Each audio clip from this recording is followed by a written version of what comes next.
Assalamualaikum warahmatullahi wabarakatuh. Kantini lambaran pepayung Budi Rahayu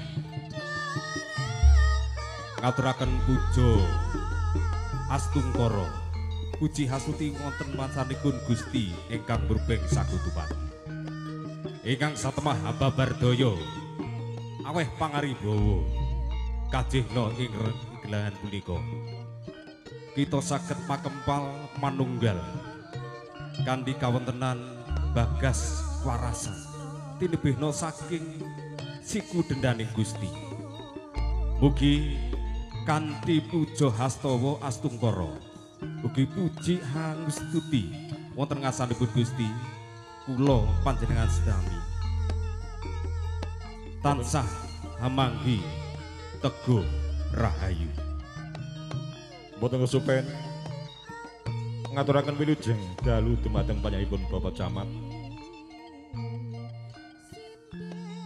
Sumrambahipun dumateng staf Kecamatan Gandusari. Boten kesupen ngaturaken wilujeng dalu saking Bapak-bapak kepolisian.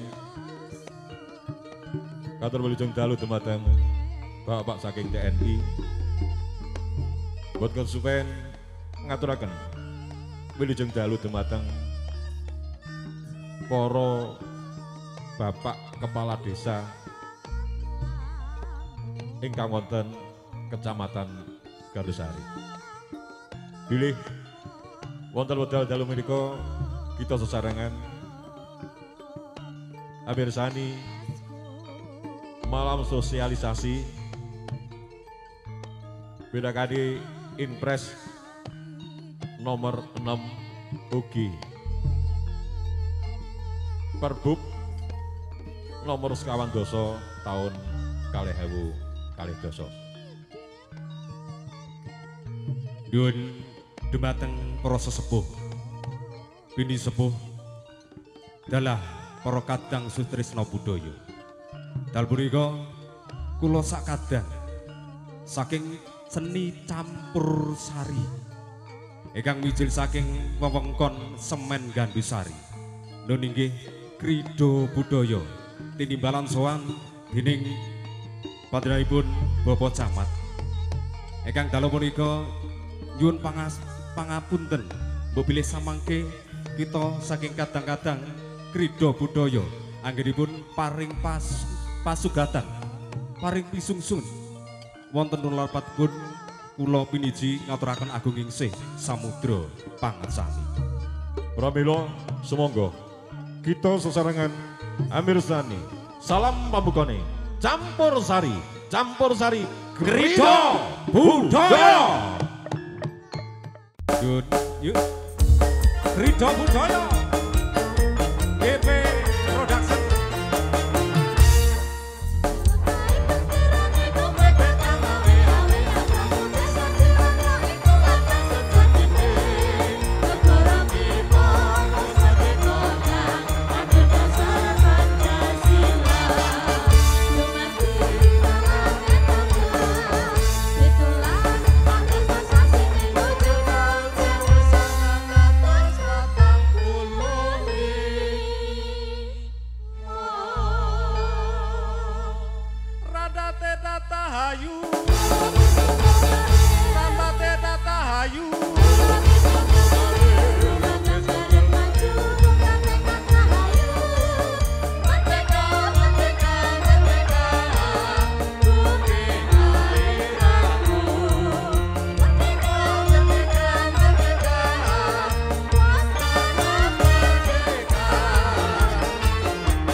Nuwun dumateng para sitra budaya. Mekaten atur pambuka saking seni campur sari. Nuwun krida budaya dalu punika atur